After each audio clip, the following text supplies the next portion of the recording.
몇 번 만에 붙으셨어요? 저요? 저는 한 번만 했습니다. 보통 다 한 번 해요. 반갑습니다. 선원님 장보스입니다. 오늘은요, 여러분들이 궁금해하시는 분 중에 병원에 의사 선생님, 간호사 선생님 말고 임상병리사라는 또 선생님들이 계세요. 그래서 오늘은 임상병리사를 모시고 오늘 임상병리사는 어떤 일을 하는지, 어떤 역할을 하는지에 대해서 한번 알아보도록 하겠습니다. 오늘 모실 분 임상병리사로 근무하고 계시는 장은경 선생님 모셨습니다. 인사해 주세요. 안녕하세요. 8년차 임상병리사 장은경입니다. 임상병리사라 그러면 약간 이렇게 일반인들한테는 생소해요. 일반인들이 뭐 대부분 병원에서 근무하시는 분들 아는 정도로 뭐 의사 선생님, 간호사 선생님, 아니면 그 원무과 뭐 요 정도로만 알고 계신데 임상병리사가 어떤 일을 하시는지에 대해서 좀 간략하게 좀 얘기 좀 해주세요.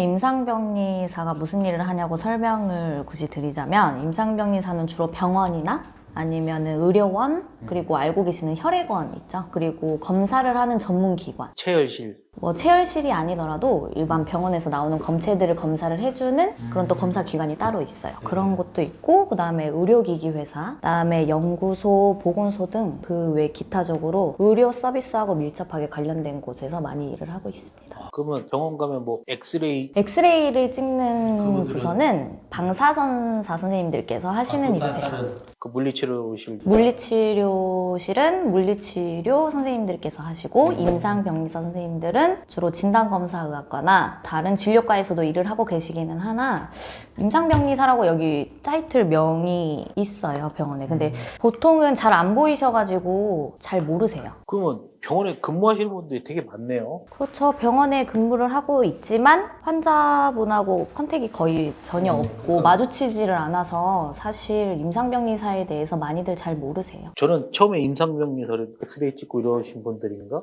라고 생각을 했었는데 그게 아니네요. 그럼 이거 약간 어떤 일을 하는지 구체적으로 좀 말씀을 해주시겠어요? 일단 가장 여러분들이 쉽게 알 수 있는 체열실이 있잖아요. 체열실에서 여러분들 혈액을 직접 채취해 주시는 분들이 전부 다 임상병리사 분들이라고 생각하시면 돼요.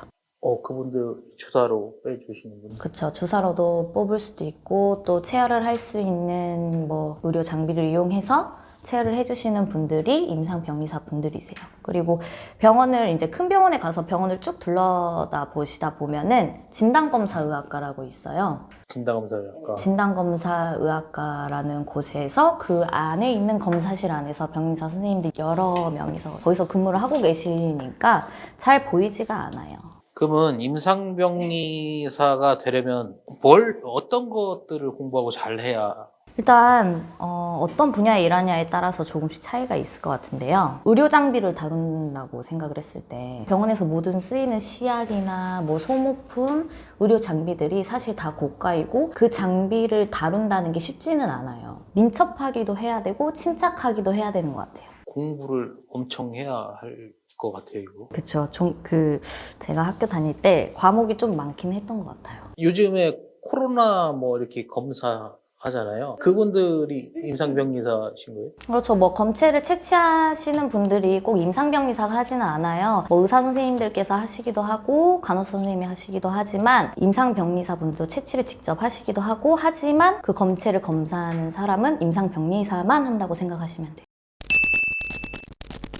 임상병리사가 되려면 뭐 가져야 되는 뭐 능력 같은 게 있나요? 이게 임상병리사가 되기 위한 능력이라고 질문을 하시니까 제가 어떻게 얘기해야 될지 사실 모르겠었어요. 왜냐면 저희는 그냥 관련 전공을 하고 그 다음에 이 업무에 투입이 되고, 저희가 실질적으로 우리가 현장에서 하는 일들이 병원에서 직접 일을 하지 않고 실습 과정만으로도 조금 부족하거든요. 그래서 현장에서 일하는 게 거의 어려워요, 신입 선생님들께서는. 왜냐면 경험이 없으니까요. 실습했을 때 실습 경험이 다이기도 하고, 그래서 면허는 면허일 뿐이에요. 실전이 많이 부족하니까 내가 그래도 병원에 근무하기 전에 남들보다는 조금 더 배워가고 싶겠다라는 생각으로 열심히 실습 때 많이 배워가고, 거기서 일하는 선배 선생님들의 조언이나 충고를 허투루 듣지 않고 열심히 준비하는 것만이 가장 좋은 방법이라고 생각이 드네요. 자기가 몸으로 안 부딪혀보면 어려운 게 많네요. 실습을 해보지 않으면. 사실 실습에 가서도 저희가 할 수 있는 게 거의 많이 없어요. 남는 시간에 저희가 연습 겸 이렇게 해야 하는데 24시간 계속 바쁘게 돌아가잖아요, 병원이. 뭐 응급검체도 있을 수 있고, 그리고 사실 누군가에 대한 병을 진단을 한다는 게 되게 예민한 부분이지 않을까. 나의 실수로 인해서 이 사람이 정상이 될 수도 있고 뭐 비정상이 될 수도 있고, 그래서 되게 그냥 뭐 실습생들은 전체적인 흐름이나 이렇게 일이 돌아가고 있구나라는 분위기 파악 정도와 학교에서만 봤던 뭐 의료 장비라든지 뭐 그런 것들을 그냥 실질적으로 눈으로 보고 온다고 생각하면 될 것 같아요.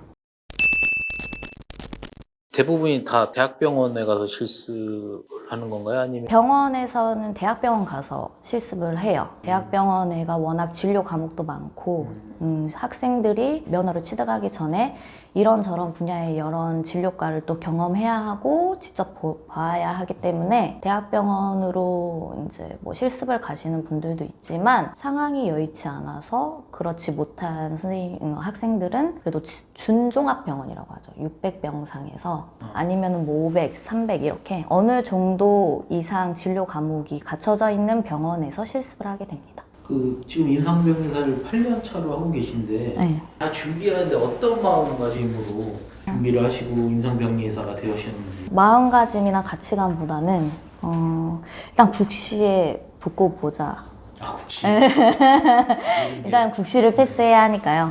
국시에 붙어보자라는 생각이 앞섰고, 더 솔직히 이야기하자면 단순히 그냥 나 병원에서 일을 해야 되겠다. 근데 간호사는 좀 힘들었었던 것 같아요. 왜냐면 체력적으로 너무 힘들어 보이더라고요. 그래서 진학해야 해야 되겠다고 생각했고, 아무런 정보가 없었어요. 저 같은 경우에는 그냥 어렴풋이 병원에서 일을 해야 되겠다라는 생각을 가지고 있었던 학생이 아무런 정보도 없이 입시 설명회에 임상병리학과 교수님이 오셨고, 그러면은 간호사는 너무 체력적으로 소비가 힘들고 내가 의대를 갈 수 있는 성적도 아니고 그럼 어딜 가야 할까라고 생각을 하다가 임상병리사도 병원에서 일을 하는 직군이구나. 내가 보지는 못했지만 그러면은 임상병리사학과를 가야 되겠다라고 생각을 했어요. 그래서 가치관도 따로 없었던 것 같아요. 차라리 그래서 저는 이 방송을 통해서 예비 임상병리사분들이 좀 가치관도 갖고 정보도 찾아보고 하면서 좀 직군을 선택했으면 좋겠다라는 생각이 들어요. 그러면 아예 간호사 선생님하고 임상병리사 선생님 다른 거네요? 그렇죠. 아예 달라요. 뭐 병원에 따라 분위기가 다 틀리고 또 업무 분야가 겹치는 부분이 있을 수 있고 그렇기는 하나, 제가 준비한 대로 읽어볼게요. 네. 업무 영역이 서로 다르고, 병원을 기준으로 이야기하면 간호사는 환자를 직접 케어하고 관리한다면 임상병리사는 말 그대로 검사를 직접 수행하는 역할을 해요. 뭐 체열실이나 심전도, 신경생리학적 검사를 제외하고, 병원에서는 뭐 다른 기관에서도 마찬가지 외부에 잘 노출되지는 않으나 간호사는 환자 케어, 임상병리사는 직접 검사를 수행하는 사람이라고 생각하시면 될 것 같아요. 환자를 케어하냐 안 하냐의 차이인 것 같아요. 임상병리사는 직접 환자를 케어하지는 않으니까요. 임상병리사 선생님들 비율이 어떻게 돼요? 여자가 압도적으로 굉장히 많아요. 남자 임상병리사는 10명 중에 많아야지 2명? 학교에서도 보면 알겠지만 남자 임상병리사는 별로 많이 없습니다. 왜냐하면 병원이 저희가 큰 병원만 있는 게 아니잖아요. 내가 당장 아팠을 때 찾아가는 곳은 나와 가까운 병원을 가지 뭐 멀리 가지는 않잖아요. 그러다 보니까 임상병리사 업무 중에 심전도 검사가 있다고 했잖아요. 네. 그러니까 여자분은 남자도 검사할 수 있고 여자도 검사할 수 있지만, 남자 선생님께서는 아무래도 여자분을 심전도 검사를 하기는 힘들잖아요. 네. 임상병리사가 되기 위해서 갖춰야 할 조건 같은 게 있나요? 그렇죠. 있어요. 임상병리학을 전공하고 그다음에 한국보건의료인 국가시험원에서 시행하는 임상병리사 국가시험에 합격해야 돼요. 임상병리학과를 졸업해야지 시험 자격이 갖추어집니다. 과정이 그럼 이렇게 된 거예요? 학교를 졸업을 하고 네. 국가고시를 보고 실습을 거쳐서 임상병리사.